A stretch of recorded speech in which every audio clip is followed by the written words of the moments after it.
Good morning everyone. Welcome to a new study vlog जिसमें मैं आपके साथ फुल डे का रूटीन शेयर करूंगी। आज सुबह उठी थी ऑलमोस्ट मैं 5:15 के लगभग। उसके बाद चाय वगैरह पी के थोड़ी देर एक्सरसाइज मेडिटेशन करके मैं ऑलमोस्ट 6:45 बजे बैठ जाती हूँ पढ़ने के लिए। एज़ यू नो कि एग्ज़ाम में बहुत कम टाइम बचा और ये टाइम है हमारी सेल्फ प्रैक्टिस और रिवीजन का। जितना ज़्यादा हम रिवीजन करेंगे, जितना ज़्यादा हम सेल्फ प्रैक्टिस करेंगे, उतना हमारे लिए अच्छा है। तो मैं अपने कानों में ईयरफोन लगा के पहले तो थोड़ी देर सॉन्ग सुनती हूँ। सुबह सुबह ये मोटिवेशनल और जो भक्ति वाले सॉन्ग होते हैं वो काफ़ी एक पॉजिटिविटी क्रिएट करते हैं, तो वो मैं थोड़ी देर सुनती हूँ और अपनी टू डू लिस्ट प्रिपेयर करती हूँ, जिसको मैंने आपको टीजी में भी शेयर किया था।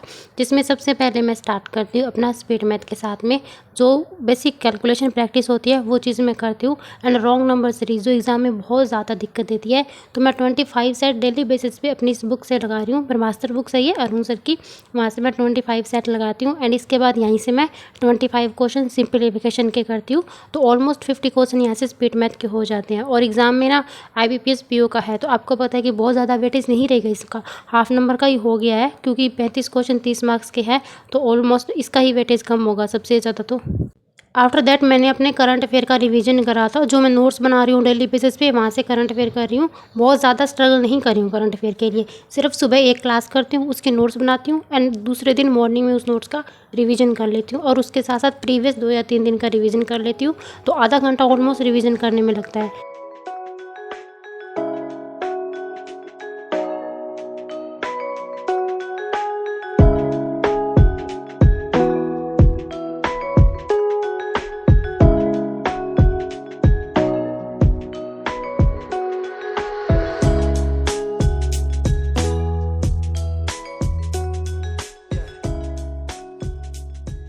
इतना करने में सुबह के 7 बज जाते हैं। उसके बाद थोड़ा सा घर का काम होता है, नहाते हैं, पहले तो पूजा करते हैं और ये है हमारे घर के लड्डू गोपाल जी।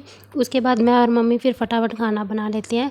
फिर मैंने थोड़ी देर अपने भांजे के साथ खेला था, कुछ देर तक इसके साथ खेला, आधे घंटे तक। उसके बाद फिर मैं वापस बैठी थी अपना पढ़ने के लिए, और इतने में मेरे को लगभग 10:15 हो जाते हैं जब मैं पढ़ने बैठती हूँ सुबह का काम वगैरह निपटा के। और इस टाइम मैं सबसे पहले अपने करंट अफेयर के सेशन के साथ स्टार्ट करती हूँ। और मैं ना करंट अफेयर के नोट्स बना रही हूँ। नोट्स मैं इसलिए बनाती हूँ क्योंकि जब सीधा सीधा क्लास देखते हैं ना, तो वो बहुत बोरियत सी फील होती है कि हाथ में हाथ दब के सीधा क्लास देख रहे हैं, ऐसा लगता है कि सत्यनारायण की कथा सुन रहे हैं बस, और नींद से आने लगती है। तो मैं अपने नोट्स बनाती हूँ ताकि हाथ भी चलता रहे, और जब हम खुद लिखते हैं और सुनते भी हैं ना चीज़ें, तो वो ज़्यादा टाइम तक याद रहती है। तो इसलिए मैं नोट्स बनाती हूँ और बना के छोड़ती भी नहीं हूँ। आपको पता है कि मैं रिविज़न तो इनका कर ही रही हूँ। और अभी के लिए मैं आशीष सर की क्लास नहीं करी हूँ करंट अफेयर के लिए, क्योंकि एक ही क्लास करने का टाइम होता है और मेरे पास सिर्फ 1 घंटा होता है अपने करंट अफेयर को मैक्सिमम देने का। एंड कुछ कमेंट्स आए थे कि क्या हम करंट अफेयर को एग्जाम तक स्किप कर दें। देखो, करंट अफेयर को करना पड़ेगा, स्किप कैसे कर सकते हो आप। अगर आप 22 दिन करंट अफेयर को स्किप करोगे, देन वो 22 दिन का आप कवर कब करोगे। आप ना एक एक दिन का डेली वाला करते चलो साथ साथ में, स्किप करने का तो कोई मतलब ही नहीं है। क्योंकि सिर्फ देखो, प्रीलिम्स के एग्जामिनेशंस के 1.5 महीने के बाद में मेंस का एग्जाम होना ही होना है, और 1.5 महीने में आप कितना करंट अफेयर पढ़ोगे। आप करंट अफेयर पढ़ोगे या अपनी क्वांट और रीजनिंग में स्पीड इंक्रीज करोगे, या फिर अपना इंग्लिश का बेस डेवलप करोगे। इसलिए बहुत ज़्यादा मत करो, बस डेली वाला लेके चलो और थोड़ा थोड़ा उनको रिवाइज करते। एंड मैं करंट अफेयर का आपको सीक्वेंस बता देती हूँ। सबसे ज़्यादा आता है करंट अफेयर में नेशनल न्यूज़, उसके बाद आती है फाइनेंस और बैंकिंग की न्यूज़, फिर इंटरनेशनल न्यूज़, और उसके बाद आती है स्टैटिक बैंकिंग अवेयरनेस। ये सारी सीक्वेंस है। तो अगर आप इस चार्ट के अकॉर्डिंग भी करोगे ना, तो इसमें कुछ चीज़ें ऐसी है जिसको आप स्किप भी कर सकते हो, जिनका वेटेज बहुत कम है और ये करंट अफेयर में बहुत ज़्यादा आती हैं। जैसे कि बुक एंड ऑथर हो गया, स्पोर्ट्स न्यूज़ हो गई, तो ये बहुत ज़्यादा दुख देती हैं, तो आप चाहो तो इनको स्किप भी कर सकते हो।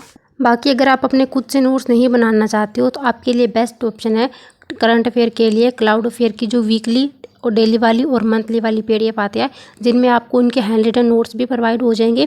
डेली बेसिस पे यहाँ पे उनकी PDF आती है, खुद के हैंड रिटन नोट्स होते हैं बनाए हुए, और यहाँ पे क्विजेस भी आते हैं। जो आप PDF में पढ़ोगे वो उन्हीं का क्विजेस आता है। उसके बाद फिर उनका वीकली कंपाइलेशन भी मिल जाएगा, उसके बाद आपको इसका मंथली कंपाइलेशन भी मिल जाएगा।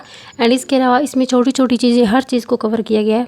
हर एक न्यूज़ के साथ उसका स्टैटिक भी कवर है। वहाँ पे अगर कोई शॉर्ट फॉर्म दी होती है तो उनका फुल फॉर्म भी उन्होंने लिखा गया है, तो काफ़ी अच्छा है ये। अगर आप चाहो तो इनको प्रिंट आउट भी निकलवा सकते हो, अदरवाइज आप लैपटॉप या फ़ोन से भी पढ़ सकते हो। और इसमें बेस्ट फीचर ये है कि आपको करंट अफेयर के साथ साथ 30 और एड ऑन कोर्स मिलेंगे, जिसमें आपको फाउंडेशन इंग्लिश भी मिल जाएगा, क्वांट भी होगा, रीजनिंग भी होगा, टेली हिंदू एडिटोरियल की PDF होगी, डिस्क्रिप्टिव होगा, कंप्यूटर, स्टैटिक, बैंकिंग अवेयरनेस, सब कुछ मिल जाएगा। और जो हैंड रिटन नोट्स होते हैं उनमें 30 से 35 क्वेश्चन उनके क्विज बेसिस पे दिए होते हैं, जहाँ पे हर एक पॉइंट आपका कवर हो जाएगा।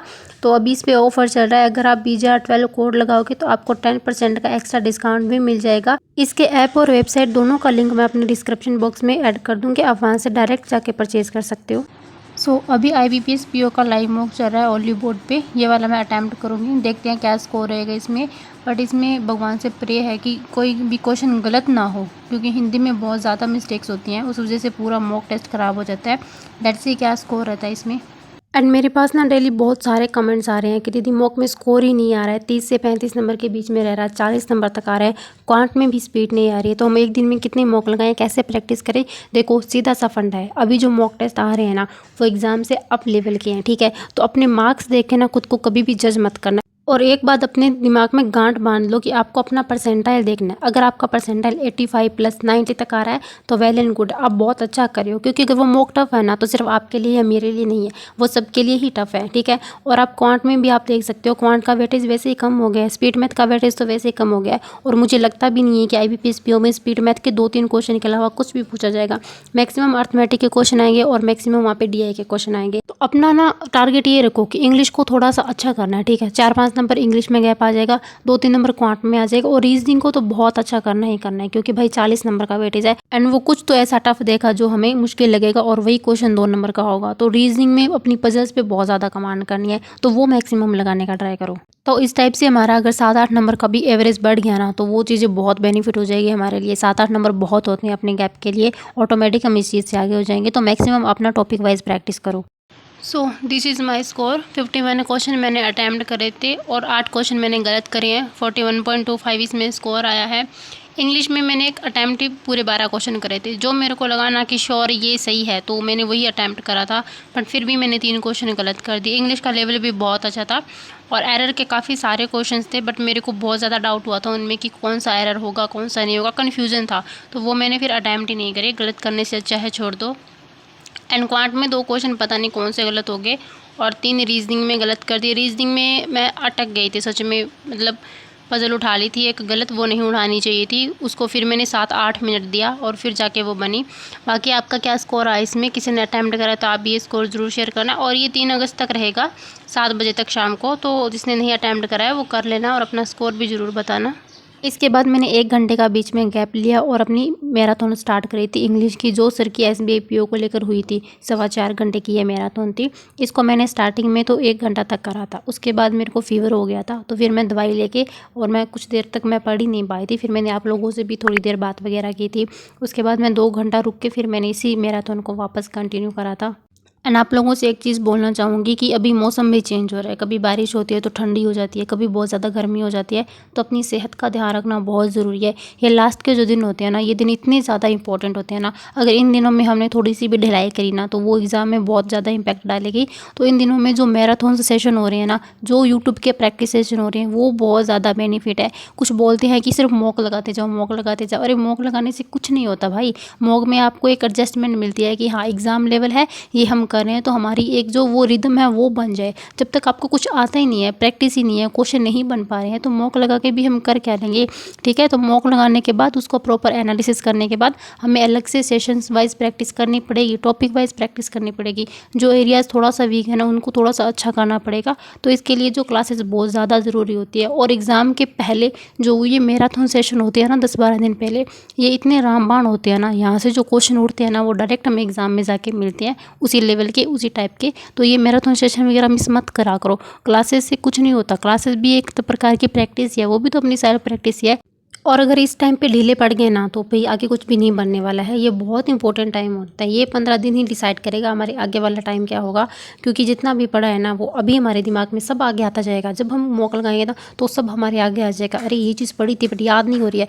तो जब सॉल्व नहीं हो रही है कोई भी क्वेश्चन तो पता लग जाएगा, अच्छा ये चीज़ पढ़ी थी बट अभी सॉल्व नहीं हो रही है, इसमें कमी है। तो अभी टाइम है कि हम इस कमी को रिकवर कर सकते हैं। क्योंकि एडमिट कार्ड आ जाने के बाद हम कुछ नहीं पढ़ सकते, वो टाइम सिर्फ रिवीजन का होगा। वो टाइम होगा एटलीस्ट हमारा मॉक लगाने का, दिन में कम से कम 2 से 3 मॉक हमें उस टाइम देने हैं। तो वो चीज़ वहाँ पे बेनिफिट करेगी हमारे लिए, क्योंकि वो सिर्फ हमारी बूस्टअप होगा, हमारा एक्यूरेसी और स्पीड पे काम होगा उस टाइम बस। एंड बाकी आपका जो भी कमेंट हो ना, आप इस वीडियो के नीचे कमेंट कर देना। जो भी आपका डाउट हो, आपको किसी भी अलग पर्टिकुलर टॉपिक पे वीडियो चाहिए या कुछ भी आपको प्रॉब्लम्स आ रही है प्रीलिम्स को लेकर, मेंस को लेकर, जितने भी डाउट है ना, आप इस वीडियो के नीचे कमेंट कर देना। इसके लिए मैं एक अलग से सेशन भी प्लान कर लूँगी। अदरवाइज़ आपको नेक्स्ट व्लॉग में आप सबके एक एक करके मैं डाउट है वो शेयर ले लूँगी और आप सबका आंसर दूँगी। जो जो मुझे पता होगा, जितना मेरे को आइडिया होगा, वो मैं सबका रिप्लाई करने का कोशिश करूँगी।